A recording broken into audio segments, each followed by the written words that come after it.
பாகிஸ்தான் நம்மள நேரடியா மோதி ஜெயிக்க முடியாதுன்னு தீவிரவாதிகள வளர்த்து விட்டுச்சு. தீவிரவாதத்தால நம்ம கஷ்டப்பட்டோம். இப்ப தீவிரவாதத்த சிதறடிச்சுட்டோம். இப்ப அதே தீவிரவாதத்தால பாகிஸ்தான் கஷ்டப்படுது. இத நம்ம மட்டும் இல்ல. அண்ணன் அமெரிக்கா அங்கேயே போய் சொன்னாய்ங்க. "டேய் லூசு பயலுகளா!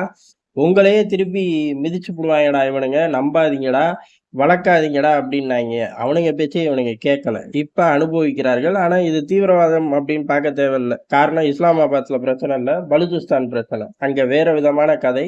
பலூச்சிஸ்தான் விடுதலை ராணுவம் ட்ரெயின கடத்தினார்கள்.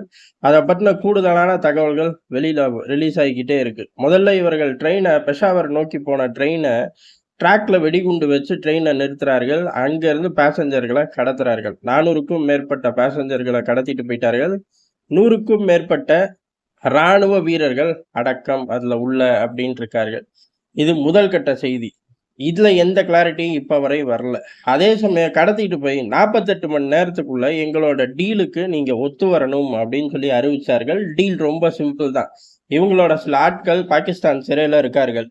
அந்த பயப்பிள்ளைகளை விடுதலை பண்ணணும். இவ்வளவுதான். டீல் ரொம்ப சிம்பிள் தான். பேர் பட்டியல்லாம் வாசிக்கிறக்குள்ள பாகிஸ்தான் ராணுவம் ஒத்து வரணும்ல. பாகிஸ்தான் ராணுவம் ஆனா அதிரடி நடவடிக்கையில இறங்கிட்டார்கள் அப்படின்னு பாகிஸ்தான் ராணுவம் சொல்லுது. ஆபரேஷன் ஆன்கோயிங் அப்படின்ட்டாய்ங்க. ஆனா என்ன மாதிரியான படைப்பிரிவு உள்ள இறங்கியிருக்கு, அதோட ஃபுட்டேஜஸ், போக்குவரத்துல உள்ள ஃபுட்டேஜஸ், இந்த மிலிட்டரி கேம்ப்ல இருந்து நகருது எல்லாம் டாப் சீக்ரெட்டா வச்சிருக்கார்கள். பெரிய அளவுல ரிலீஸ் இல்ல. இதெல்லாம் ஒரு பக்கம் கர்மம் இருக்கட்டும். 2 சாப்பர் ஃபுட்டேஜ மட்டும் ரிலீஸ் பண்றார்கள். பரவால்ல. இவனுங்க போய் கிளின்னு கிழிச்சுட்டு தான் மறுவேலை பார்ப்பாய்ங்க.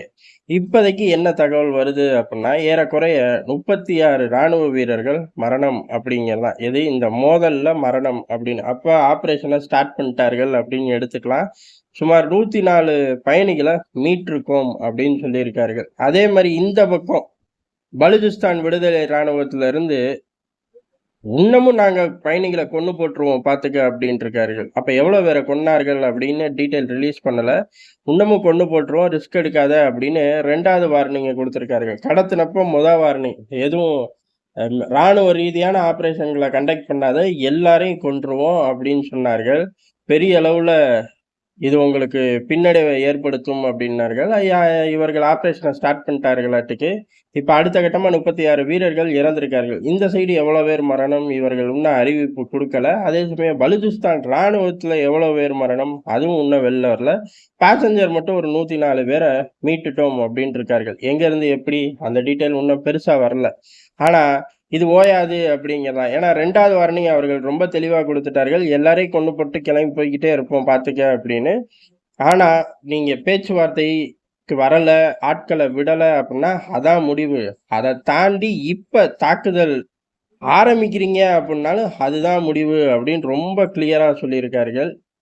இப்ப பாகிஸ்தான் முழுக்கமே ஒரு பதட்டமான நிலைமை தான். பாகிஸ்தான்ல குண்டு வெடிக்குது. அந்த பகுதி பதட்டமாகும். இந்த ட்ரெயின் கடத்தல் மூலியமா அடுத்து இந்த மாரி எங்கெல்லாம் செய்ய போறார்கள் அப்படின்னு சொல்லி ஒரு பெரும் பதட்டம் மொத்த பாகிஸ்தானுக்கு ஒட்டிக்கிச்சு. இவ்வளவு நாள் அதாவது பாகிஸ்தான் தீவிரவாதிகள் தாக்குதல் நடத்தும்போது இது பாகிஸ்தான் ராணுவத்துக்கும் தீவிரவாதிகளுக்குமான சண்டை அப்படிங்கிற மாதிரி மக்கள்கள் கடந்து போனார்கள். ஒரு சில பகுதியை தானே குறிவைக்கிறாங்கிற மாதிரி அதுக்குள்ள கொஞ்சம் சுற்றளவுல தான் அதோட தாக்கம், பதட்டம் அப்படிங்கிறது இருந்துச்சு. ஆனா இந்த ட்ரெயின் கடத்தல் அப்படிங்கிறது அதுவும் பலுச்சிஸ்தான் ராணுவம் கை வைக்கும்போது இவனுங்கள போய் இவனுங்க அடக்கிக்கவே மாட்டாங்களே அப்படிங்கிற அச்சமும், அடுத்தடுத்து இவர்கள் இந்த மாதிரி கை வச்சா நம்ம போல பூரா போயிரும் அப்படிங்கிற பதட்டமும் அதிகரிச்சிருச்சு. இங்க பாகிஸ்தான் முழுக்கவே மக்கள் ஒரு பெரும் பதட்ட நிலையில இருக்கார்கள். அதே மாதிரி இந்த 400 பேரை சேர்ந்த குடும்பங்களும் பெரிய அளவுல ஓடி போய் எங்க இருக்கார்கள், எப்படி என்ன அப்படின்னு கதற ஆரம்பிக்கிறார்கள். ஆனா அவர்களுக்கு ஆறுதல் சொல்லலாம் அங்க ஆள் இல்ல. 104 பேர் வெளில வந்துட்டார்கள். இதே போல எல்லாரும் வந்துருவார்கள் அப்படின்னு கதை சொல்லதான் அங்க 1 டசன் நாட்கள் இருக்கு. எவ்வளவு காலம் தீவிரவாதிகளை அனுப்பிச்சு நம்மளோட இந்த மாதிரி பதட்டமான சூழ்நிலையை ஃபுட்டேஜை போட்டு வம்பிழுத்துக்கிட்டு இருந்தாங்க. இப்ப அனுபவிக்கட்டும். அதே சமயம் பாகிஸ்தான் ராணுவம் இனிமே எல்லைகள்ல எல்லாம் இல்லை. இந்த மாதிரி இடங்கள்ல போய் தாக்கு பிடிக்கிறதே அவனுங்களுக்கு பெரும் போராட்டமா இருக்கும்.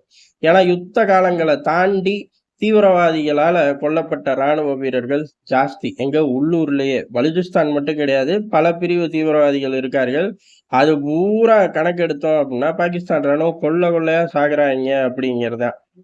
அப்படி இருக்கும்போது வேற பகுதிகள நெனச்சு கூட பார்க்க முடியாது. என்ன இந்த சம்பவத்த வச்சு தீவிரவாதத்தால நாங்க பாதிக்கிறோம் அப்படின்னு பெரிய அளவுல உலகம் பூரா அழுகலாம். ஆனா இந்த பலூச்சிஸ்தான் விடுதலை ராணுவத்துக்கு பின்னாடி அன்னை அமெரிக்காவும் இருக்கலாம், பிராந்திய வல்லரசு இந்தியாவும் இருக்கலாம். யாருக்கு தெரியும்? அதுக்குன்னு 2 பேரும் இந்த சம்பவத்த செய்யணும்னு சொல்லியிருக்க போறது கிடையாது. இந்த மாரி பல இடியாப்ப சிக்கலுக்குள்ள பாகிஸ்தான் மாட்டியிருக்கு. பாகிஸ்தான் ராணுவம் அப்படிங்கிறது உள்ளூர்ல தன்னோட செல்வாக்க இழந்துருச்சு. வெளிநாடுகள்ல எப்பயோ செல்வாக்கு இழந்துருச்சு. ராணுவம் அப்படிங்கிற ஒரு அந்தஸ்துல இருந்து இவனுங்களால தட்டி இறக்கி கீழ வீசிட்டாய்ங்க. உள்ளூர்லயும் ஏறக்குறைய அதே நிலைமைக்கு வந்து நிக்கும்போது, இப்ப தாக்கு பிடிக்கணும். எப்படி? வீரத்த வெளிப்படுத்தி தாக்கு பிடிக்கணும். சும்மா மக்கள அதிகாரம் வச்சு அரசியல்வாதிகள அதிகாரத்தோட கைது பண்ணி கிடையாது.